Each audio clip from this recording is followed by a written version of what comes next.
Thanks for tuning into another Dolphins podcast. We have some injury updates. River Cracraft is back on the field, and Tua is a little salty.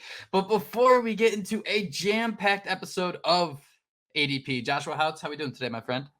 Dropped the kids off earlier this morning, Jake, and now we get to come on here and talk about Tua being salty as a chip. So I'm liking this Dolphins team that we get to talk about, but I wish this team was in a better place. How are you feeling, Jake, on this fine Thursday afternoon, evening? Did I hear you right? Did you say you were liking talking about this 2-5 football team? Did I just hear you right?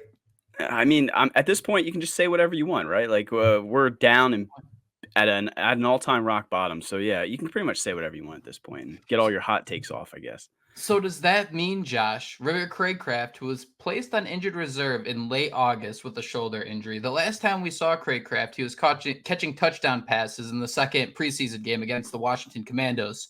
If we can say whatever we want, man, at 2-5 after losing 5 of the last 6, is River Cracraft here to save the season? He's our only chance at this point, right? I mean, you're not making a trade. We talked about it. Or you're probably not going to be buyers at the deadline. So, I mean, you're getting River Cracraft back. And we joked, I think, many pods ago, this guy kind of may have been that, unsung hero of this offense. It might be the guy that, can change this thing. So we joked that Odell Beckham Jr., I think he had 0 catches. He has as many catches as you and I. I think he was complaining about the one ball that came his way. And it's just funny that he's complaining about targets as River Cracraft's coming back because, he's not as flashy as Odell Beckham Jr. He's not going to have those big plays. But you mentioned that touchdown against the Commandos. I mean, that was an absolute dot from Tua. He got his feet down. He does all the little things right. So, long story short, I do think if there's anybody that could, at this point, right, week 9, that can change the season around, he might not be this week. But River Cracraft, why not, Jake? Why can't he change the season around? Yeah, he really found a hole in the back of the end zone there to catch that ball. It was an absolute dime from Tua, and he fell to the end zone. It looked like he just kind of lost his balance and fell to the ground. And then the next thing we know, we don't see him for 2 months. That's just the story of the Miami Dolphins, man. Tua had a quote about River Cracraft saying, "The Great White Hope River." Laughter. That's my man. I'm excited. Not just me, but a lot of these guys on the offense as well. Josh, 80% of quotes we hear are just kind of coach talk, player talk. It's very generic, but there's a part there. I'm excited, not just me, but a lot of these guys on the offense as well. Who do you think that could mean? That's a great question. Could it be, maybe what he does in the run game? Maybe the running backs. I was going to say that, or even maybe Jonnu Smith, because I know he's kind of been that, a lot of eyes have been on him. Devon Achane. Okay, so there's a laundry list of people that are probably happier with River Cracraft. I think we can agree Odell Beckham Jr. might not be one of those guys. That is definitely the case, Josh, because when you look at the Miami Dolphins wide receivers, it's Tyreek Hill, it's Jaylen Waddle, and then it's truly been everybody else through 7 games. Dude, wide receivers not named Hill and Waddle are averaging a combined 10 receiving yards a game through 7 games. Now, Devon Achane's involved in the passing game, and Jonnu Smith's involved in the passing game. But the one thing that's been so true and part of the Miami Dolphins identity since Mike McDaniel has gotten here is there would be that third wide receiver trying to get in the mix, right? And when we think back to the end of last season, a lot of people thought that the blame was, hey, Miami needed a third option, but behind Tyreek Hill, behind Jaylen Waddle. I like the addition of River Cracraft because Mike McDaniel also had a quote this week talking about how Tyreek Hill and Jaylen Waddle were doing so much as blockers and we got to get them the ball more, which is just the most generic. And Jesus Christ, don't hit me with that type of quote ever, because these are 2 guys you're expecting to get 10 targets a game. But you just wonder, with Tua, quote unquote, being rusty, we heard that the Miami Dolphins weren't going to lean all the way into their offense. With 4 weeks of the amalgam of whatever the Dolphins were working with at quarterback, you do wonder if just having a stable player, a stable blocker, a stable piece who's been in this offense for a long time. I think Jonnu Smith's been great since he arrived in Miami. He's been a great safety blanket for the backup quarterbacks, but I just think how the Miami Dolphins want to operate with Mike McDaniel calling the shots. I think Cracraft is a blocker, somebody who's going to be on the field 60-70% of snaps, not dropping balls, not making silly penalties. That's the type of stuff Miami needs right now. I know we all want to talk about the big plays and hitting some home runs against some weaker opponents, but the Dolphins just need to develop a certain level of consistency, it feels like, and I think River Cracraft is someone who speaks right to that. Yeah, and I don't think it's necessarily a hot take to say that River Cracraft probably has a better understanding of this offense than Odell Beckham Jr., right? I mean, that's not crazy to say. He's been with Mike McDaniel every step of the way. It's not crazy to say that he has better chemistry with Tua Tagovailoa. I mean, we've seen that. So I think, again, he's one of those guys that we overlook. But once he went down, I mean, for how many years? You mentioned wide receiver 3 being that issue. I mean, they've tried to replace this guy with Braxton Berrios. We had Trent Sherfield at once. This, that, and the other thing. River Cracraft has continuously been that guy that you can rely on in situations. You joked about, I believe, wide receiver 3. I know that's Devon Achan's. He's wide receiver 2. I'm sorry, Jake. Ignore that. D. Eskridge is technically the wide receiver 3 of this team with like 2 receptions. So you're sitting there talking about River Cracraft. My first thought is, how many games back does River Cracraft have to be in the lineup to exceed the 2 receptions that we've got out of wide receiver 3 at this point? It can't be long. So I think he's going to open everything up for this offense again as much as he can at this point. I just am intrigued to see how they intricate him into this offense. As he's coming back from injury, and again how that intertwines with what Odell Beckham Jr. is doing, because he's complaining about targets. You mentioned a thing about Tyreek Hill. I think he tweeted out that he's a blocker now or something. So, diva receivers are going to be diva receivers, and you overlook all that stuff when you're winning games. But right now, a lot of it's just coming out. So, River Cracraft, save the season if you can, but it might be a little bit too late. Am I misunderstanding what we thought Odell Beckham's role was going to be in this Miami Dolphins offense? Because I think one of the things we look at last year was like the snap counts for Jaylen Waddle and Tyreek Hill. They weren't on the field every single play, and it made some sense when you consider all the pre-snap motion they do. How many of their routes are just sprinting all the way down the field? So when you see Jaylen Waddle and Tyreek Hill playing about 70 to 80% of snaps each, there's a gap there. It's not like an NBA team where you have the rotations down to a science. I kind of felt like River Cracraft's role belonged on the field with Jaylen Waddle and Tyreek Hill when those two are the featured pieces.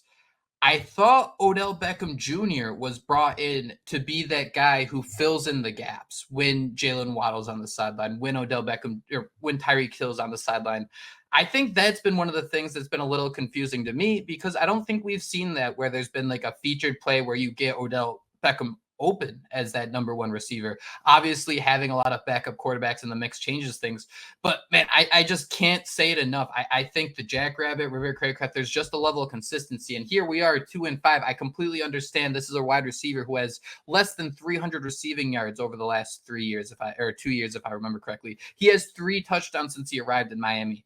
But like, that's been the issue, and that's what we wanted all season from Miami. It's not just like, let's hit our big plays to Tyreek Hill, let's not get Devon Achane. It's from start to finish, let's get 60 minutes of good football. And I think that's one thing Miami's truly lacked through 7 games. It's the players like River Cracraft.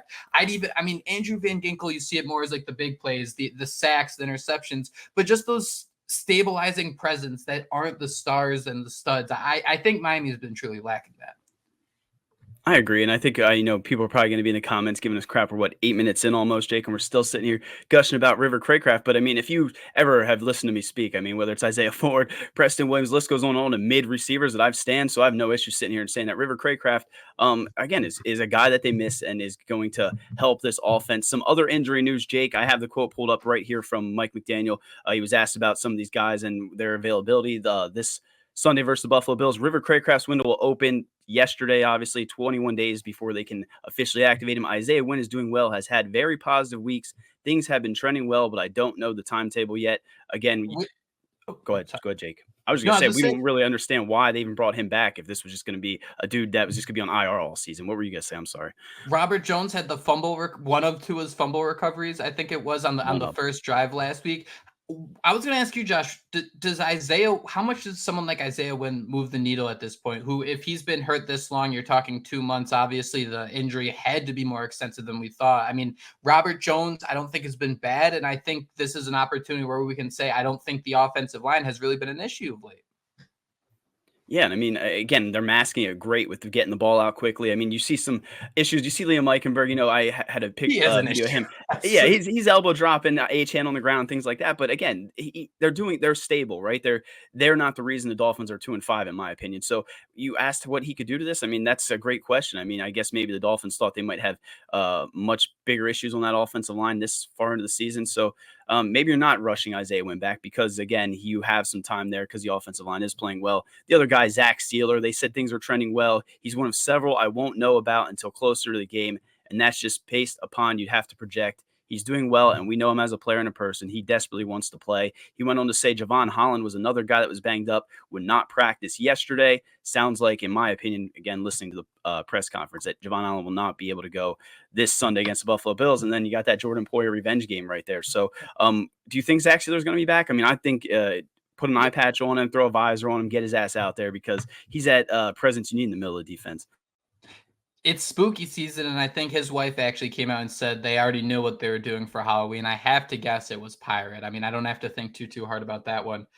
God, man, I keep going back to your question that you had for me on our last pod. It was like, if Zack Seeler was out there against the Cardinals, would he have made a difference? And man, this defense is just so desperate for someone out there who every 10 to 15 plays, 15 to 20 plays is going to be an absolute playmaker. McDaniel did say that Seeler isn't going to need surgery, but when you look at this front seven, man, I know you want to play it safe. The Dolphins have a bunch of people who are quote unquote resting, and we'll get to that in a minute, but I don't know how this defense can survive in the second half of ball games without someone like Zack Seeler. He is truly the anchor. Like, this is what we thought the defense would look like when they got rid of Christian Wilkins. But I mean, look at us. We weren't nuanced enough to realize it was a two-man tandem and how important Zack Seeler was in just kind of keeping everything moving. Yeah, or maybe we did realize that and we just didn't stick to our guns, right? I mean, there was one point I think we were like, yeah, Zack Seeler, man, that's the guy we need. But you thought Christian Wilkins, and unfortunately, he's banged up this year. But yeah, without Zack Seeler, that defense, I don't want to say had no identity, but you could definitely see that you needed a Zack Seeler in the middle of that defense. So Hopeless. I'm hoping, I'm hoping we see the eye patch and we got a visor on him. He just looks badass as hell, and he's hungry to go out there and get vengeance on whoever his own friendly fire from his own teammate. Go out there and just beat up on the Buffalo Bills. That's what we need in this one. Javon Holland, he isn't practicing with hand and knee injuries. Man, it just seems like for the snowman, the snowball just keeps getting bigger and bigger. Where like, all right, hey, he broke his hand, but we're gonna try to play through it. We're gonna get this cast on. Maybe it's just a bone in the hand and not an entirely broken hand. And now he's got the knee injury too, man. It's just been dealt a tough hand for him. But Jordan Poyer, man, he didn't. Was that just a rest, or was there an injury there? No, I just threw Jordan Poyer's name out there as the guy who's going to have to step up. I don't know. I didn't even actually look at the injury report. Wasn't there a bunch of do not practices? But that was that Wednesday, and a lot of those are sometimes vet rests. So I wanted to ask you about that, Josh. The Dolphins had 10 players who didn't practice on Wednesday. Teron Armstead, Calais Campbell, Tyreek Hill, and Jordan Poyer were all rest. Teron Armstead and Calais Campbell, 1,000%. Give them the rest. Other two guys, especially, I think if Tyreek Hill's a blocker now, I think you need to be consistent as a blocker, and he should be out there practicing every day for, $50 million a year, whatever it is. And then you had Storm Duck ankle injury, Julian Hill shoulder injury, Javon Holland hand and knee injuries, Kader Kohu neck injury, Emmanuel Agba bicep illness, Zack Seeler eye all injured. I'm just bringing this up, Josh, because the Dolphins are 2-5. They're facing the Buffalo Bills, leading the AFC East. They had one player who didn't practice on Wednesday, and that was a personal reason. I don't want to say it's like culture, man, but can you not see this Buffalo team just doing everything they can all throughout this week, just statement after statement? When you see the Dolphins, everyone talking about them as the AFC East, the next team up, the Bills are falling down. To me, when you see the Dolphins have 10 players not practicing and one player for the Bills who didn't practice, like, I might be getting too deep into this, man, but even that feels like a statement to me. When you see the Bills, they had a loaded injury report too, but it was all full, even a couple, but like, it just, the visual of just how the Bills and the Dolphins look on that injury report, man, it's just a scary picture that's being painted. Absolutely. And I mean, maybe when we're winning, it's fun and we cute and make jokes about the CVS receipts and things like that, and we can overlook it. But you're right, man. Your season's on the line. You got this laundry list of players, and it's been injuries. Like I don't even want to get into whose fault that is, but it's been a consistent theme for many years here in Miami. So it's absolutely an issue for the Dolphins, and I guess I don't want to really step on the Dolphins when they're down. But I mean, if you're Javon Holland and you're some of these guys, him specifically, right, banged up, you said hand, knee, are you rushing back? I mean, if you're in a contract year, you already have the best agents in the game, right? You're in a contract year. Are you rushing back to keep fighting? I mean, that's the Javon Holland that we all know, but I mean, I don't know if you risk all that at 2-5 and things like that, as we've seen before, some of these guys getting injured. Connor Williams is a perfect example, right? He wanted to get signed. Dolphins said no, gets banged up, doesn't get that same deal. I'm spiraling out of control here, Jake. I'm just saying the laundry list of players. How long before this 2-5 team just, I don't want to say gives up, but for lack of a better word, they just kind of throw it all in. And I just hope we don't see it, right? That's what you want to see this weekend against the Bills, is just some fight, some heart, proof that they're not dead yet. You don't want to see that helpless team that lost 24-3 to the Seahawks. You don't want to see that helpless team that lost 31-10 to the Buffalo Bills. And Josh, how dare Tua on primetime throw the most disgusting pick six I've seen in my entire life? How we could even, if we really wanted to, like we could. Josh, how many points did the Dolphins offense score Sunday against the Cardinals? Their offense? Yeah. Are you tricking me here? It's 27, right? They had 27 points. How many points did the Dolphins defense give up? You said this before. Was it 26? You're okay, yeah. Yep, the exactly. Tua not being able to hold on to the ball. Like I cannot believe that we have Tua in a situation right now where I have the quote right here. It's simple as catching the ball in the gun, Tua said when asked about the bad snap from Aaron Brewer, who's been incredible this year for the Dolphins. The bad snap that landed in his hands. Tua said, I would say I'm a pretty good shortstop guy. He's pretty good at volleyball, too, when he's sending the ball out of the end zone. I have pretty good vision. I have pretty good hands. I'd like to see a lot of other people go in the back there and try to catch the ball, too. You've seen it. It wasn't Aaron Brewer's best. Jesus Christ. Brew knows he can be better, but it wasn't my best as well. But I'm just saying, to give it perspective, it's not easy as it looks, like sitting down on your couch eating chips. It's easy when you're making $30 million a year, and that's your job, Josh. Why is Tua getting so defensive here? Actually, first, what type of chips were you eating when Tua's volleyballing the ball out of the end zone? Yeah, I was a little bit insulted. I was not eating any chips at the time. Maybe those pretzel crisp, you know what I'm talking about? They're like those thin. So yeah, but I don't know, man. I think the thing that rubs me the wrong way, and I mean, I'm 38, man. I'm feeling like I'm feeling like an old head though. I'm hearing these play. Like I was fine with Tua and just his kind of laid back attitude. The cliche, it's my fault, everything's my fault. But the fact that, at least in my opinion, that snap in Germany from Connor Williams deserved more. Him speaking out about it more than this Aaron snap, and then to sit here and kind of joke about it before that. I am a shortstop. I have pretty good vision. This, that, and the other thing. We can all sit here and agree it's probably not easy to catch a snap from Aaron Brewer when he's trying to get that thing out of his hands and get his hands up to block. And none of us can sit here and compare to being a quarterback in the NFL. But like you said, Jake, that's your job, and it happens far too often, right? We see that ball on the ground. I think it happened earlier in the game. It's a constant issue for Tua, whether it's just the poor snaps, just the interceptions, like you said. Just have salty Tua, though, sit here and kind of throw shade at the fan base, kind of just say, F it, I'm over it, right? I mean, this was a different side of Tua, and I think just hearing him come out and say this when you're 2-5 didn't seem like it needed to be said. That's why it rubbed me the wrong way, especially like you mentioned, when Aaron Brewer is playing pretty damn good football right now. And Tua's not.